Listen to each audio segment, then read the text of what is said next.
Seguimos en Poder Pensar, vamos a cambiar de tema. Estábamos en el comienzo del programa, en el primer bloque, hablando de la situación que se daba allí en Punta del Diablo. Ahora vamos a hablar un poco de temas que tienen que ver con la economía y la visión en particular del Instituto Cuesta Duarte, del PIT-CNT, sobre datos que se han conocido del segundo trimestre del año, donde se ha registrado una desaceleración de la economía de nuestro país. Le estamos dando la bienvenida a Fernando Pereira, dirigente de la Central de Trabajadores, gracias por estar con nosotros, y a Hugo Bay, que es economista del Instituto Cuesta Duarte, que ha presentado su informe trimestral, ¿verdad? Exacto. Concretamente, Fernando, para comenzar contigo, ¿qué lectura hacen de estos datos que se han conocido económicos de una desaceleración del crecimiento del país en lo que es el segundo trimestre del año? En principio no es alarmante porque nuestros economistas, pero además los principales consultores del Uruguay, concuerdan que el crecimiento del Producto Bruto Interno va a estar entre el 5,5% y el 6%, lo cual es un crecimiento importante del producto.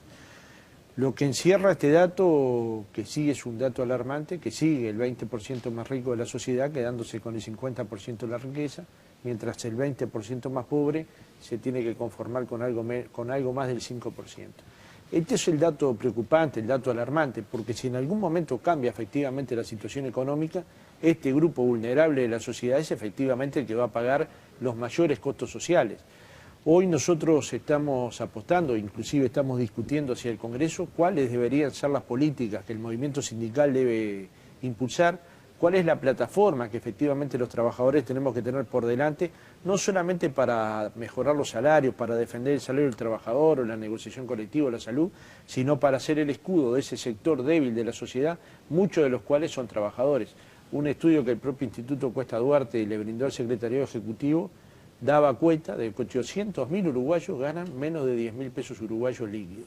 Esta situación sola, si el matrimonio trabajara y aún no tuvieran hijos, tienen dificultades para acceder a un alquiler, a pagar la luz, a pagar el agua, a pagar la vivienda, a proyectar una vida juntos, a proyectar el tener hijos.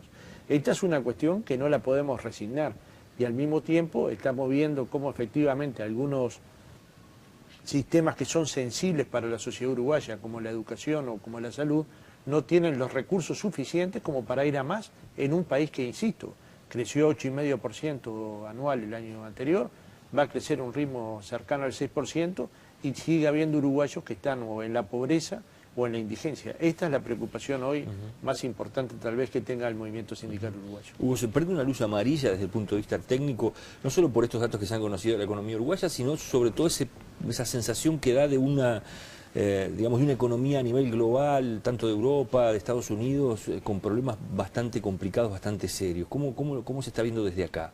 Sí, bueno, nosotros creemos que el escenario internacional de alguna manera cambió y empeoró y en alguna medida hay una mayor incertidumbre, ¿verdad?, sobre cómo eso puede impactar en las economías emergentes y en particular en las latinoamericanas y en la nuestra, ¿no?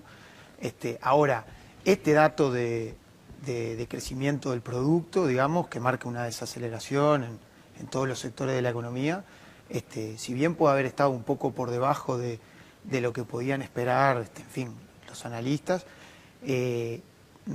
para nosotros ni siquiera representaría una luz amarilla. Digo, en todo caso, es un fenómeno que hay que seguir monitoreando, pero un poco lo decía recién Fernando, hay una perspectiva clara de que la economía, más allá de lo que pueda pasar en el tercer trimestre, continúe creciendo y alcance un nivel de 5,5, de 6. Hay un efecto arrastre de cualquier manera muy importante que asegura ese crecimiento de este año, que no quiere decir que la economía vaya a tener el año que viene la solidez que ha tenido en estos 7, 8 años pasados, ¿no? Ahí va, ese es un fenómeno que hay que observar. Ahora también, digamos, esa desaceleración, digamos, tiene algunos elementos vinculados a dificultades de la oferta con el tema de la carne, por ejemplo, y algunos otros elementos que también uno no debería vincular, por lo menos todo el efecto de la desaceleración al contexto internacional, digamos, donde en general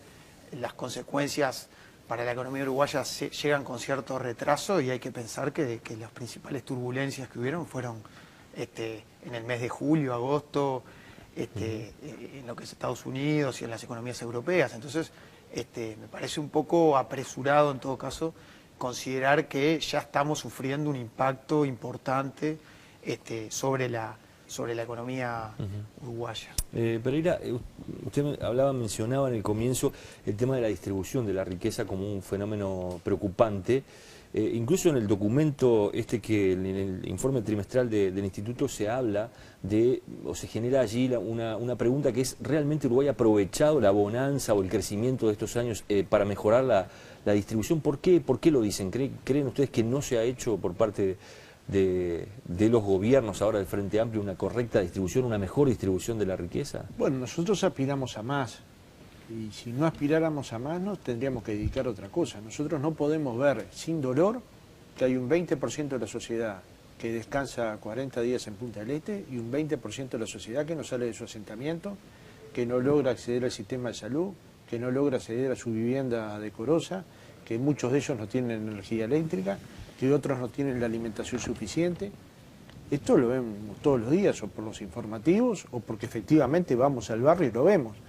Esto nos provoca enorme dolor. No es responsabilidad única del gobierno, es responsabilidad de todos los actores de la sociedad, de los empresarios, de los trabajadores, de las organizaciones Está bien, yo le preguntaba porque en el documento habla de... Sí, no obstante eso, nosotros creemos que se tomaron políticas distributivas, por ejemplo, la política de reforma de la salud, que permitió que los niños uruguayos accedieran al sistema, la reforma impositiva, que gradualmente hizo que los sectores que tuvieran más pagaran más, pero no lo suficiente, porque el dato revela que aún siendo el país con mayor igualdad de América Latina, el 50% de la riqueza se lo lleva el 20% de la sociedad. Y el 5% y el 20% más pobre se lleva solo el 5%. Esta desigualdad hay que atacarla. ¿Es fácil de atacarla? No, es fácil decir que hay que atacarla. Nosotros hemos hecho una serie de propuestas concretas, algunas efectivamente tributarias y otras que tienen que ver con políticas sociales. Si nosotros no llegamos a los contextos sociales desfavorables, me refiero al contexto crítico, con políticas de educación, vivienda, salud, emergencia, ayuda, cuidados para que las madres puedan trabajar, ayuda a los jóvenes que no tienen la formación profesional suficiente, educación formal y formación profesional para que se acceda a trabajos de calidad. Ese sector de la sociedad, mujeres jóvenes, hombres jóvenes que quieren construir un futuro pero no encuentran salida, van a estar siempre en una situación de extremada dureza, sobre todo de extremada falta de esperanza. Nosotros estamos obligados, además de defender a nuestros representados, trabajadores asalariados, a construir la esperanza para este sector de la sociedad. Entonces, lo que le hemos planteado al gobierno, en particular al presidente Mujica, e inclusive le entregamos un documento, es un conjunto de políticas que nosotros creemos que hay que aplicar, sociales algunas, tributarias otras, que efectivamente el que tiene más pague más para que este sector de la sociedad, que ha sido postergado durante muchos años y que sobre todo fue brutalmente golpeado en la crisis del 2002, brutalmente golpeado. No olvidemos que este país quedó casi con el 50% de la población en situación de pobreza. Miles de uruguayos salieron de una casa y pasaron al asentamiento, donde no había los servicios mínimos. Entonces encontramos una ciudad donde hay muchas viviendas vacías y un lugar que no tiene servicio, donde hay miles de personas asentadas. El Ministerio de Desarrollo, ¿qué lectura hacen ustedes de un organismo que fue creado justamente para eso, ¿no? Para atender a ese tipo de población? Bueno, nosotros hemos apoyado fervientemente que exista ese ministerio, sobre todo porque estábamos convencidos que a un sector muy vulnerable había que darle múltiples ayudas. Algunas que venían de los organismos convencionales, me refiero a salud, educación y vivienda, y otras que tenían que ser muy específicas, como por ejemplo fue el plan de emergencia o la ruta de salida o el plan Uruguay Trabaja. Yo creo que hay que seguir profundizando y insisto, a veces se le pide a la escuela que resuelva los problemas que un conjunto de políticas sociales deberían resolver para determinados contextos de las distintas ciudades de todo el país. Ahí es donde está la gran apuesta de la sociedad uruguaya, a tratar de generar una sociedad de igualdad. Esa sociedad que precisamente se empezó a romper por los años 60 y que en el 2012 le dio el golpe de gracia, ¿no? Efectivamente vivimos en una ciudad, por ejemplo Montevideo, para nombrar una, donde una cosa es Avenida Italia del Sur, otra cosa es Avenida Italia del Norte y otra cosa es saliendo para el oeste, ¿verdad? Estamos como en tres ciudades con niveles de vida totalmente diferentes y donde no se mezclan. Yo muchas veces comento, nosotros íbamos a la misma escuela, con hijos de empresarios, con hijos de médicos, con hijos de escribanos, con hijos de profesionales, a la escuela pública que nos construía y que nos hacía construir en la diversidad puntos de vista democráticos. o intentar. Hoy no nos está pasando esto, tenemos escuelas de contexto miles, ¿no? Les pido un minutito para ir a una pausa, después vamos a hablar del trabajo específicamente, de los datos que se conoce, si se llegó realmente cuando se estuvo en el 5,5, 5 puntos allí, en el piso, digamos, de desempleo estructural ya.